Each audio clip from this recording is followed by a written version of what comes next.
Top 3 musicians who hated Sting. Sting, a British singer and songwriter, is well known as the lead vocalist of The Police and for his prosperous solo career that followed. He is also an accomplished songwriter, actor, and active philanthropist. His musical style blends pop, jazz, world music, and various genres, serving as an escape from life's harsh realities, creating a refuge of beauty for him. Before forming The Police in 1977 with drummer Stewart Copeland and guitarist Henri Padovani, later replaced by Andy Summers, Sting played with several bands. The Police disbanded in 1984 after achieving massive success with 5 albums featuring hits like Walking on the Moon, Don't Stand So Close to Me, and Every Breath You Take, reaching their peak fame with the release of their 1983 album Synchronicity. They reunited for a world tour in 2007 to 2008, which became the year's most lucrative tour.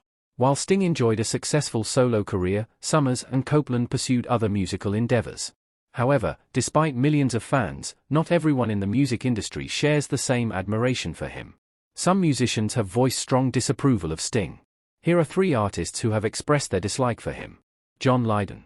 John Lydon, the frontman of the Sex Pistols, has been vocal in his disdain for Sting and the Police, labeling them as soggy dead carcasses and mockingly referring to Sting as stink. He has ridiculed Sting's philanthropic efforts, claiming that by supporting too many causes, he diminishes the impact of his contributions.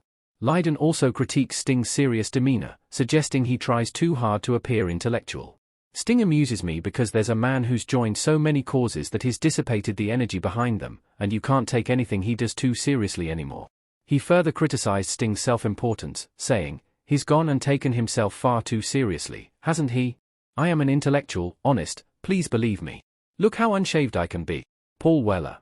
Known for being outspoken, Paul Weller's animosity towards Sting is particularly evident. He famously spat on a picture of Sting during a performance at the Royal Albert Hall, drawing attention from the Mirror, which documented Weller's hate campaign against him. Weller has openly stated, "He's a horrible man. Not my cup of tea at all." Weller's disdain for Sting is deeply rooted.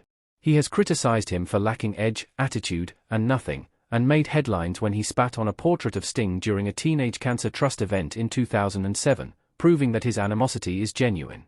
The reasons for Weller's bitterness are often debated. Some suggest it arises from their competition for attention, while others speculate that Weller was upset over Sting landing a role in Dune, which he may have coveted.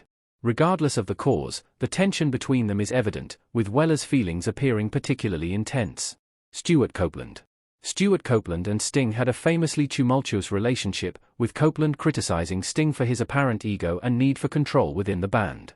In a past interview, Copeland recounted an incident before a 1983 show at Shea Stadium, where he and Sting got into a physical altercation, resulting in a cracked rib for Sting.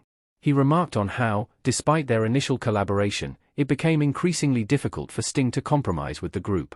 In an interview with the New York Post, the iconic drummer stated, "At first, it was a collaboration. It became more and more compromise for him and it got tougher and tougher for him to make those compromises." So, were these musicians justified in their animosity towards Sting, or were their egos getting the better of them? Share your thoughts in the comments below.